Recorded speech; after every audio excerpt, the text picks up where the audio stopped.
Mesmo que eu não esteja pronta, completamente pronta, eu estou aqui para ser inteira para você.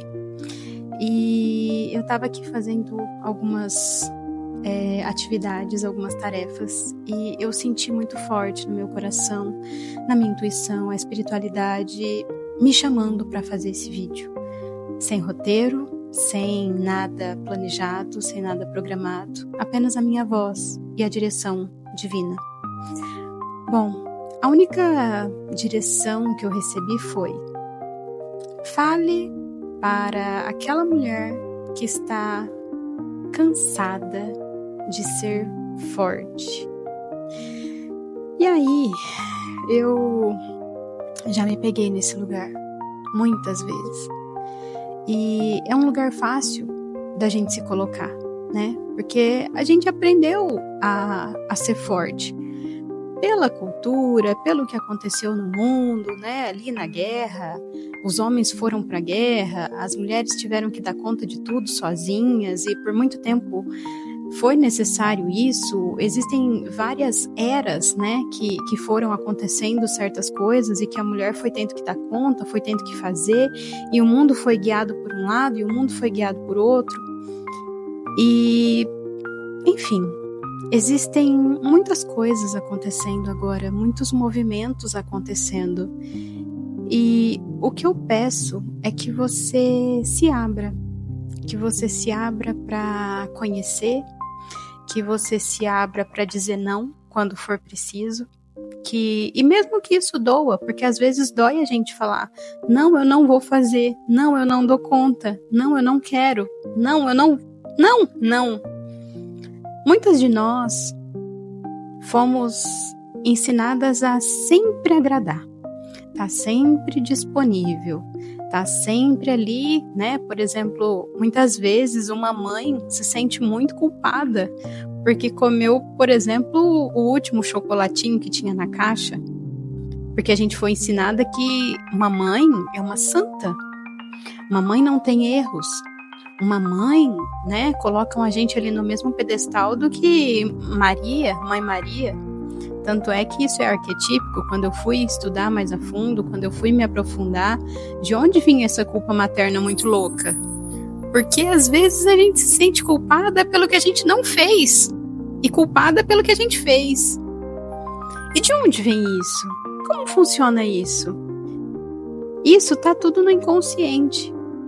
E quando eu fui me aprofundar, estudar um pouco mais, né, entender de onde vinha pra mim, que o calo que pegou foi a quebra dos sonhos, do relacionamento ali, do casamento que eu achei que fosse para sempre. Ali foi a porta de entrada. Aquela dor tão grande de perder os sonhos, perder o rumo de vida, descobrir que a pessoa que estava do teu lado, que você achou que era leal, que era fiel, que era isso, aquilo outro, na verdade não era nada daquilo do que você imaginava. E ter esse tapete puxado pela vida, de alguma forma, e pela pessoa que estava do teu lado também, de outra forma, te colocou, né? Me colocou, no caso, num estado de: opa, não, peraí, deixa eu ver o que foi que deu errado aqui. E eu sei que é muito duro, eu sei que é muito difícil. Muitas vezes a gente não tem explicação para tudo que acontece, no momento em que acontece.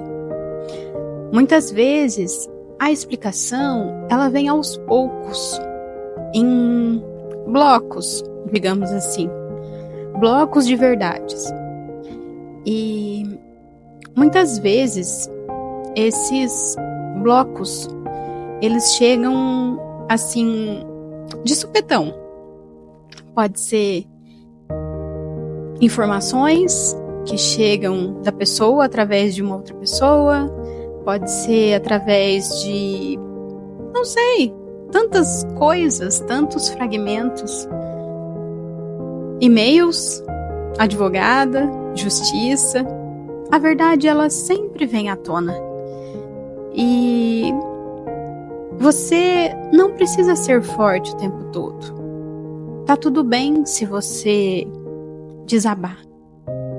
Porque é no momento quando a gente desaba, quando a gente tira toda a casca que a gente criou, que a gente alimentou, que teve ali com a gente durante tanto tempo, é quando a gente realmente sai daquilo e traz o alívio, que é ser a gente mesma. Só que isso dói, ninguém fala nisso, né? As pessoas passam muito na superficialidade das coisas e tudo mais, mas ninguém te olha nos olhos assim com profundidade e diz: eu vejo você, tá tudo bem, pode vir aqui, vem cá, vamos tomar um café? Vamos conversar um pouquinho sobre isso? O que você tem para falar? Eu estou aqui para te ouvir. Por que as pessoas não têm essa estrutura? Porque elas não têm nem para elas. Elas não olham para as suas questões, para os seus traumas, para as suas dores. Elas estão todas indo no automático. Eu ia no automático, eu era uma dessas que ia no automático e que achava que essa coisa de, imagina, né, esse negócio de trauma aí, esse negócio de terapia, psicóloga, é tudo coisa de doido, imagina, eu não preciso disso. Tanto é que, eu não sei se você sabe, mas parte da minha história, eu ganhei uma bolsa para fazer psicologia, há muitos anos atrás. Mas aí eu decidi fazer engenharia. E outro dia, inclusive, assistindo a um documentário do professor Dr. Gabor Maté, né? Ele é um médico e fala muito sobre o trauma. Eu ouvi uma frase que entrou como uma flecha no meu coração. Ele disse o seguinte: engenheiros, em sua maioria, são completamente desconectados das suas emoções. E quando eu ouvi essa fala, eu senti: puxa, é verdade. Ele tem razão. Eu era completamente desconectada das minhas emoções. Inclusive foi essa desconexão da minha intuição, dos meus sentimentos, que me fez permanecer naquele lugar de dor e sofrimento durante tanto tempo. Sabe, quando eu tive a minha filha, eu não tive apoio, eu não tive suporte. Eu não tive a pessoa que me olhasse nos olhos e falasse: olha, eu sei que você não dormiu direito, que você tá toda aí perdidona no rolê, que você não sabe o que fazer, que você, né, tipo, do dia pra noite ele te entrega o bebê e, olha, eu não sei nem o que tá acontecendo com você, mas você quer fazer alguma coisa? Você quer ir, sei lá, pra uma terapia? O que você quer? Sabe aquela pessoa que te olha nos olhos e diz: o que você quer? Nem que eu chorasse e respondesse: eu não sei o que eu quero. Porque, né, antes de ser mãe, eu tinha uma opinião, mas cada vez mais eu percebo que a gente só realmente sabe o que a pessoa tá passando, ou melhor, a gente só tem uma noção do que a pessoa está passando quando a gente atravessa algo semelhante. Caso contrário, a gente não sabe de nada. Então, essa força, essa religiosidade cega também, foi uma das coisas que me trouxeram dor. Sim, a religião me trouxe muita dor. Inclusive, esses dias eu estava ouvindo aí umas músicas e isso me trazia uma raiva, sabe? Quando você ouve uma música que te dá raiva, e eram louvores, adorações aí, né, e tal, e músicas que não eram para trazer esse sentimento, mas em mim começaram a trazer esse sentimento. E aí, alguns meses, né, ali, analisando, refletindo, pensando, caiu a ficha, cheguei no ponto exato. A religião, o que era para me religar com Deus, me religar com o divino, fazer ali uma ponte entre o céu e eu, digamos assim, me feriu.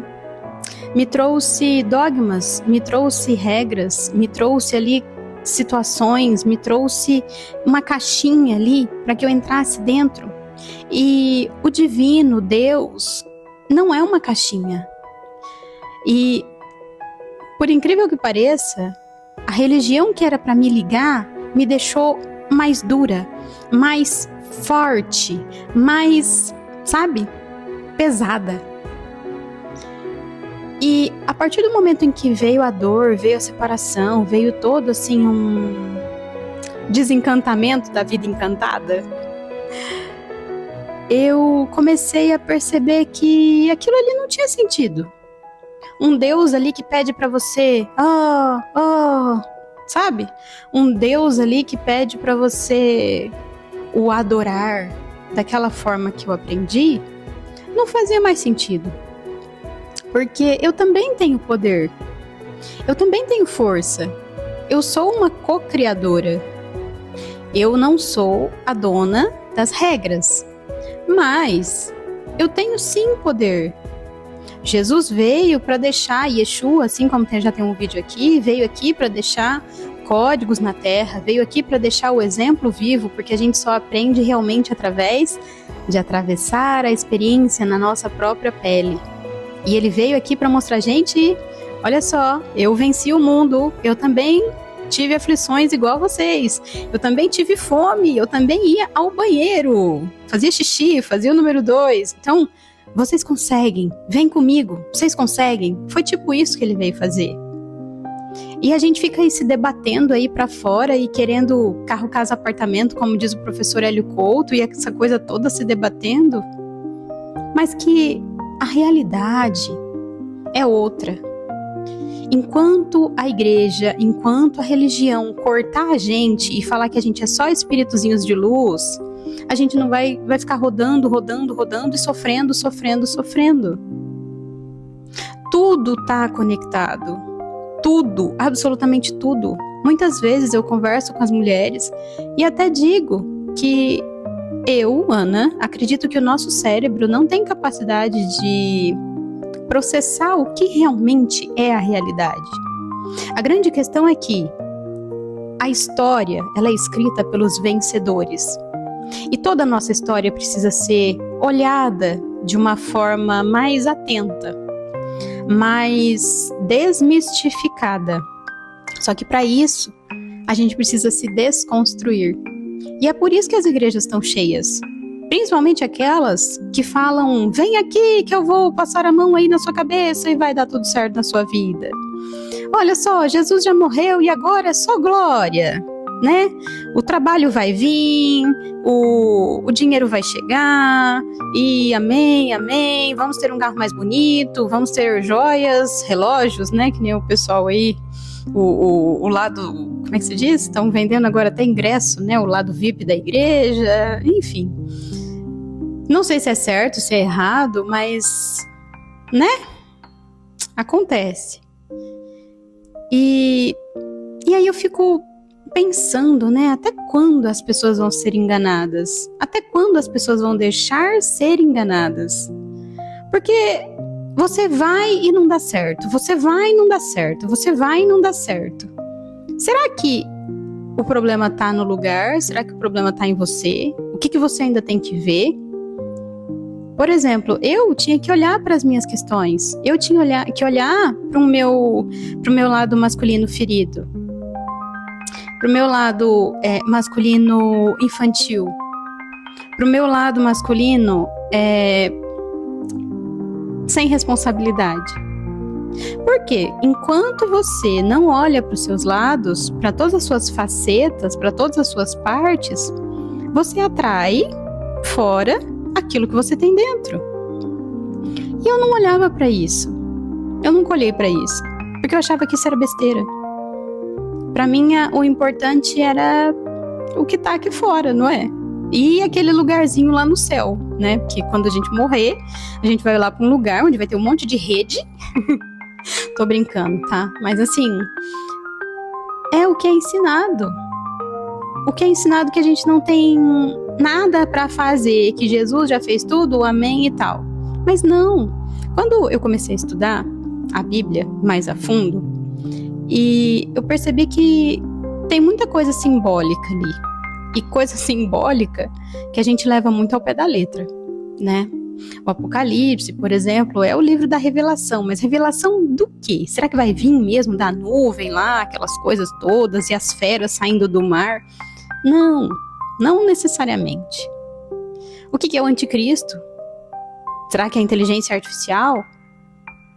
Ou será que é tudo aquilo que vai contra a energia crística? A bondade, a lealdade, a verdade. As pessoas estão se enganando. Estão achando que porque tá, né, andando num carro, porque tá conquistando coisas na matéria, as pessoas são amigas, então vem e senta na minha mesa aqui que eu pago a conta. Mas a grande questão é quando você tá no chão. É quando você tá lá embaixo, que muitas vezes você não consegue contar nem com as pessoas da sua própria família, do seu próprio sangue. Porque, muitas vezes, elas não olharam para as próprias questões. Elas não sabem aguentar. Porque, por exemplo, eu já falei várias vezes, para que eu consiga sustentar o choro da minha filha, eu preciso sustentar o meu choro. Eu preciso sustentar para a tristeza dela, para ver ela triste, eu preciso sustentar a minha tristeza. A alegria, a mesma coisa, porque senão eu começo a ficar com inveja, começo a querer apagar ela. É por isso que as pessoas aí andam tudo The Walking Dead aí, uma querendo sugar a outra, sugar a energia da outra. Porque elas não olham para dentro, elas não olham para si mesmas. E como é que a gente começa a olhar para si mesma? Eu comecei através dos sonhos, através de olhar para os meus próprios sonhos, de anotar. Eu tenho vários cadernos anotados com os meus sonhos. E aí o que eu fazia? Entrei num curso de sonhos. Você não precisa disso, tá? Só você saber alguém que sabe, como diz um amigo meu, você não precisa saber, você precisa ter o telefone de alguém que sabe. E aí eu fui, né, desenvolvendo. Comecei a fazer uma terapia onde a terapeuta sabia sobre os símbolos dos sonhos, comecei a perceber que realmente eu precisava cortar o emocional, que é o poder que algumas pessoas tinham sobre mim. Comecei a analisar, sentar, chorei muito, pedi muito para Deus, orientação, pessoas. Essa Bíblia aqui, que eu tenho, olha só, ela não tá só lida. Tem várias partes dela, quer ver? Que eu vou mostrar aqui, ó, que eu fiz anotações, entende? Isso aqui é estudo da Bíblia, só que isso aqui não cabe aqui no Café com Deus Pai e faz de conta que já dei bom dia para Deus e tá tudo certo. Não é assim que funciona. Não é, você precisa estudar ali e vai tempo ali sentada, analisando, pensando, raciocinando. E quando você encontra, olha que tem mais, e quando você encontra alguém que já te entrega isso daqui de alguma forma mastigado, de alguma forma que já fez ali a identificação dos símbolos e tal, e não sei o quê, você precisa ter o seu filtro. Você precisa pensar, essa pessoa falou, ok, até eu aqui, gente, pelo amor de Deus, pelo amor da deusa, pelo amor do que você tem amor aí, tenha um filtro com o que eu falo. Tenha um filtro com o que eu estou te passando, com o que eu estou te dizendo. Eu falo isso para as minhas pessoas aqui, para as mulheres que me procuram. Cuidado com o que você vê, com o que você ouve, com o que você assiste, com o que você compartilha. Nem tudo é verdade, nem tudo é realmente o que é. Presta atenção. Olha para você, pensa, sabe? Junta aqui, pega informação aqui, pega informação ali. Não tem problema você pegar várias informações de fontes onde você confia. Tem essa também. Não vai querer pegar fonte, né, de qualquer um aí, não. Pega fonte de quem você confia, de quem você sente que é verdade, mas que ressoa com o seu coração, que ressoa com você. E vai analisando, vai pensando. Isso dá trabalho. Dá muito trabalho. pensar, analisar, refletir. E nem todo mundo quer isso. Nem todo mundo, ou melhor, a maioria não quer. E por isso que muitas vezes a gente chega num ponto onde a pessoa fica doente, onde a pessoa fica de cama, onde a pessoa às vezes acontece algum acidente, a pessoa é obrigada a ficar ali parada, quieta, que é para ela olhar para dentro. É um chamado do demônio? Ai, foi o demônio que pôs a mão e ela caiu. Não, não é isso. É o teu próprio inconsciente. É o teu próprio ali, eu superior, puxando o seu tapete, entre aspas. Por exemplo, no meu caso foi o casamento. Puxou meu casamento para dizer, minha filha, tá na hora de você despertar. Tá na hora de você levar a vida mais a sério. Tá na hora de você tirar esse teu brilho aí da caixinha e mostrar isso aqui que você veio aprender para as pessoas. E o plano, gente, o plano é tão bem feito, o plano da vida, ele é tão bem feito, tão assim, arquitetado de uma forma tão assim, perfeita, que às vezes eu fico, gente, então é por isso que isso aconteceu. Que tudo se encaixa. Tudo. Por exemplo, eu precisava de um despertar.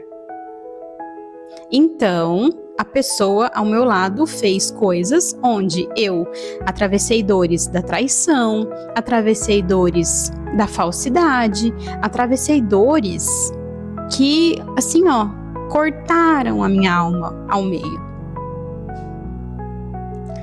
Mas, assim, até nisso eu vejo o cuidado divino, porque foram aparecendo pessoas no meu caminho, a advogada, a terapeuta, sabe, assim, pessoas que foram aparecendo, surgindo, pessoas que eu nem imaginava, que me deram tanto apoio, tanto colo,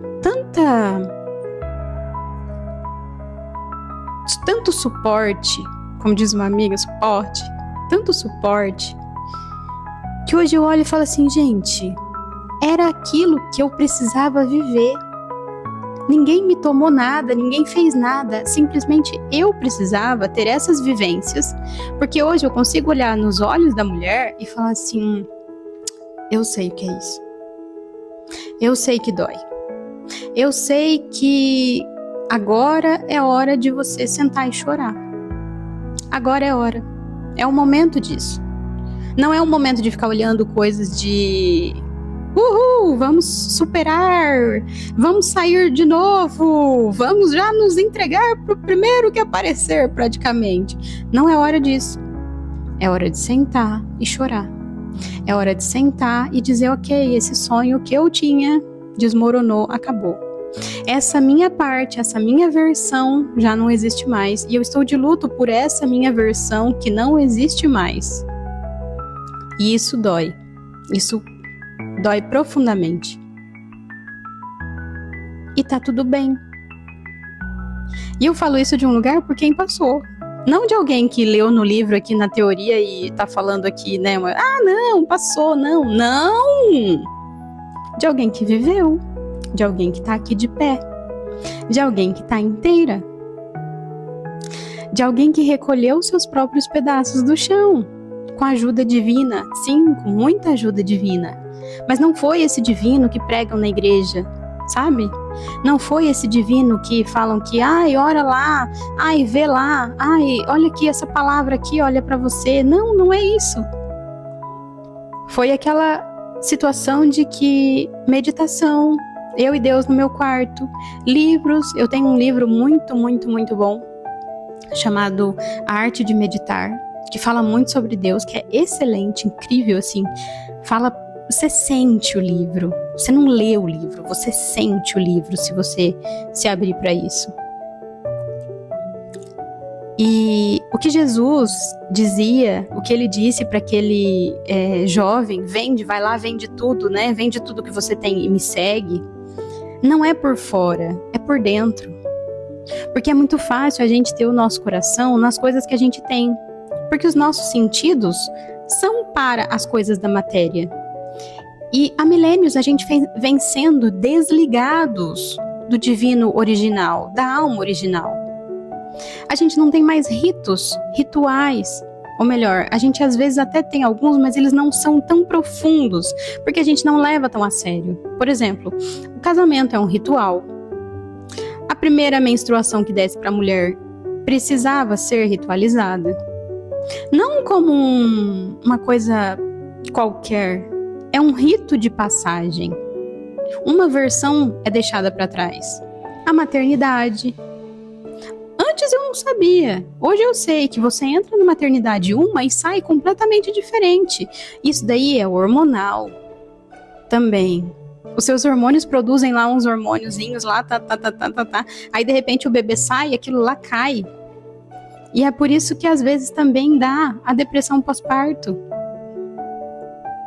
Não é uma coisa qualquer. São ritos de passagem. Hoje em dia, eu estava até vendo, outro dia, não vi o vídeo todo, mas das mulheres falando sobre aquele tal Legendários, que os homens vão para a floresta e não sei o que lá. Isso é um ritual. Isso é uma transformação. A gente só muda a base de um forte impacto emocional. Sabe essas pessoas, às vezes, que têm experiência de quase morte e voltam e viram outras pessoas?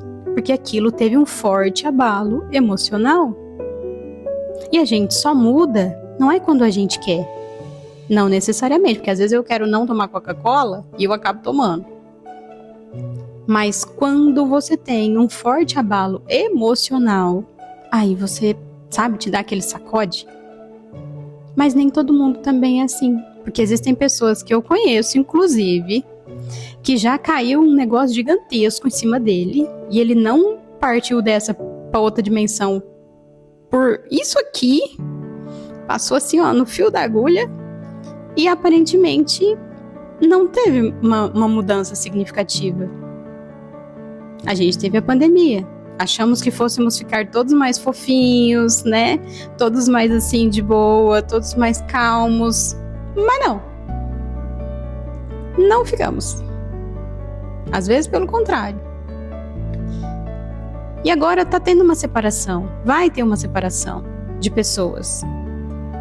De onde você olha ao redor e parece que as pessoas estão vivendo em mundos diferentes. E eu não tô falando aqui com relação a dinheiro. Tô falando aqui em relação à vida, em relação à frequência, em relação a quem se é. E aí? Aonde você vai ficar? Qual é o teu lugar? Qual é a tua frequência? Será que vale a pena você sacrificar a tua alma, muitas vezes, para ficar do lado ou estar com pessoas que não estão nem aí para você, na verdade, na profundidade da coisa? Porque não é quando tá tudo bem que a gente, né? É quando as coisas se apertam. Aí a gente vê quem é quem. Mas, acima de tudo, existe um plano. Mas eu peço para que você olhe e analise a tua vida hoje. Como é que você tá? Realmente, de verdade. Não precisa ser para mim, não precisa ser aqui embaixo nos comentários. Não, para você mesma. Como é que você tá? Quem é você? Se tirarem amanhã tudo que você tem, casa, casamento, filhos, carro, dinheiro, profissão, se tirarem tudo de você, quem fica? Quem é que fica? O que fica? Quem você é, a sua essência. E aí, você conhece ela? Você sabe quais são os seus valores, a sua... Já parou pra pensar nisso? Ou tá vivendo aí no automático, do jeito que a Matrix gosta? Só pagando boleto e, né, planejando as próximas férias. Enfim, fica aqui a reflexão. Eu sei que você já foi forte por muito tempo, mas tá na hora de você se conhecer e saber quem você realmente é. Bom, está feito, está entregue, e que essa semente floresça nos corações que ela precisa florescer.